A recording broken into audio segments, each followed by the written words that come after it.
Todo iyak daw ang isang sikat na aktres matapos duraan ng direktor dahil hindi nito magawa ang kinakailangan sa eksena. Hindi niya makuha ang eksena.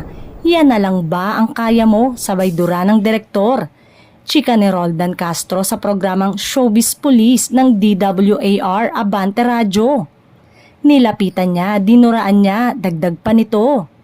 Hindi raw nagsumbong ang aktres sa management tungkol sa ginawa sa kanya ng direktor pero dahil daw sa sinapit ni aktres ay ayaw na nitong makatrabaho ang direktor na sikat din.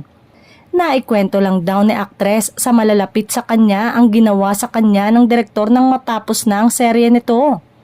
Komento naman ng mga netizen, sana daw ay inalis na lang o pinagsabihan ng aktres at hindi yon ginawa. Sana daw mapangalanan ng sikat na direktor na yon para makaiwas ang mga idolo nila sakaling may offer na makatrabaho ang direktor.